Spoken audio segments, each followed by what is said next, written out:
Substation संदर्भात जर बोलायचं झालं, दादासाहेब माझ्याकडे आले.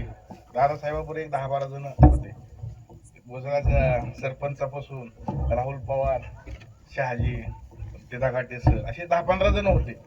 मामा ही माझ्याकडे आल्यानंतर आता ही मला असं अगोदर बोलतो असंच बोलावं लागेल, कारण मी कधी संभाषण कुठं केलेलं नाही, पण हे सत्य आणि जे काय ते घडलंय ते सांगतो. हे माझ्याकडे आल्यानंतर त्यांनी सांगितले, बाबा असा या पंचकृषीमध्ये असा 4-5 गावाला लाईटीचा प्रॉब्लेम आहे. हे 2-2 तास दिवसभरातून लाईट मिळत नाही, 4-4 दिवस लाईट मिळत नाही. सगळा विचारल्यानंतर मी मला काय सांगतो तुम्ही दादा, मी काय आमदार आहे का काय? पण एखाद्याला जमीन मागायची अशी कशी मागायची? तर सगळी त्यांनी परिस्थिती सांगितल्यानंतर मला सांगितलं, मामांनी आम्हाला सबस्टेशन तर मंजूर केलेलं आहे आणि थोडा जागेचा प्रॉब्लेम आलेला आहे. जागेचा डॉक्युमेंट जर जोडला तर त्याला मंजुरी मिळत आहे.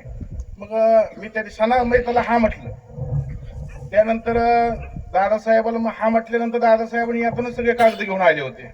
जागेचा नकाशा, 7-12 8 6 काही जी काय लागेल ती. मला तिथनं गाडीवर घेतलं मामा. गाडीवर घेऊन सगळे संमती घेतल्यानंतर तो प्रस्ताव तयार केल्यानंतर 4-5 दिवस गेल्यानंतर सुजित त्यांनी तुम्हाला प्रस्ताव दाखवल्यानंतर तुम्हाला सगळी पहिली हिस्ट्री माहिती होती की बाबा आता तरी नक्की जागा आहे का.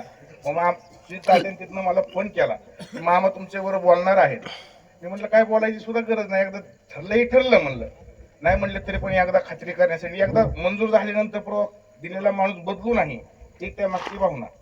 मग सगळं झाल्यानंतर मामांनी मला फोन केल्यानंतर एकदा मामा म्हटलं एकदा द्यायचं झालं की झालं म्हणलं, काय त्यात काय विषय नाही.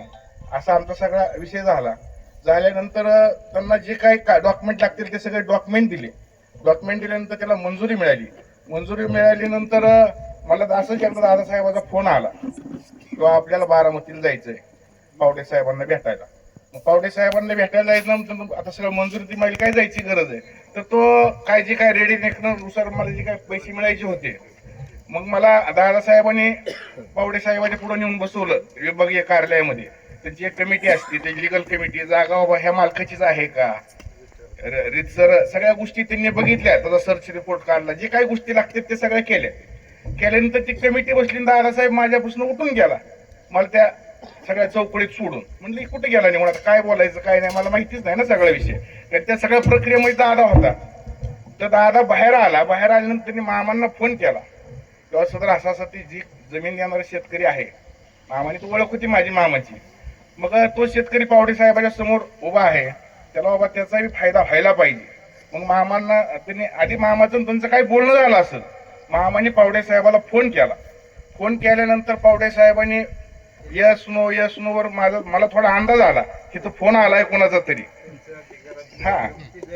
मग ते त्यांच्या अधिकाराची रक्कम ते द्यायला तयार होते, पण ठरल्या रकमेपेक्षा मामांच्या फोनमुळं मला जी काही गोष्टी आहेत त्यापेक्षा 2-4 लाख रुपये त्यांनी वाढवून दिले. ही वस्तुस्थिती आहे. आणि माझं कुटुंब आणि मी स्वतः आम्ही तुम्हाला दिल्याबद्दल, जागा दिल्याबद्दल आम्ही समाधानी आहोत.